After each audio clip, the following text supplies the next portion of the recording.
कि जो माने ओडिशा प्रशासनिक सेवा पाई कि अहोरात्र परिश्रम करुचंती, साधना करुचंती, तपस्या करुचंती, तांको मानकु गोटे शक्त झटका लगी, शक्त धक्का लगी। कारण चलित वर्ष जो ओडिशा सिविल सर्विस एग्जाम पाई कि ओपीएससी जो विज्ञप्ति प्रकाश करिछि से विज्ञप्ति रे आश्चर्यजनक भाव में समस्त को चकित कर देछि। विशेष करिकी जो छात्र छात्री माने ये परीक्षा पाई कि बहुत परिश्रम करुचंती, जो सर्वोच्च पदवी रही वैकेंसी रहिबा कथा ओएस, ओआरएस एवं ओएफएस, ये तीनिटी बड़ क्लास 1 पदवीर वैकेंसी नील, किछि बाहरी नाही एवं यह सरकारकर समन्वय अभाव जोगु, अपारगता जोगु एवं गोटे क्यालस आउ केयरलेस एटीट्यूड जोगु ये भली विज्ञप्ति प्रकाश पाई।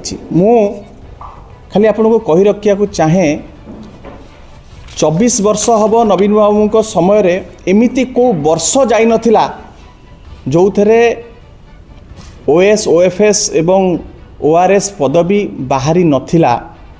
24 वर्ष प्रत्येक वर्ष ओडिशा सिविल सर्विस एग्जाम रे ये जो सर्वोच्च पदवी रही सेथिपाई सदा बेले विज्ञप्ति प्रकाश पाइथिला। मु जति खाली आपण मानकु विगत 5 वर्ष पछकु नै जीबी ताले 2020-21 रे ओएस 137 पोस्ट बाहरथिला, ओएफएस 104 पोस्ट एवं ओआरएस 82 पोस्ट बाहरथिला। 2021-22 रे 50 ओएस, 97 ओएफएस एवं ओआरएस 74।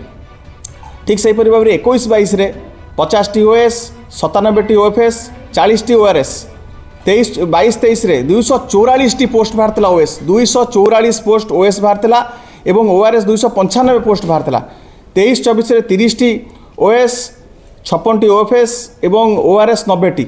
24-25 रे अर्थात नवीन शेष समय जो सरकार 24-25 रे ओएस बाहरथिला 30, ओएफएस 46, ओआरएस 43। किंतु 25-26 Bharatiya Janata party lead government प्रथम विज्ञप्ति रे ओएस नील, ओएफएस नील, ओआरएस नील।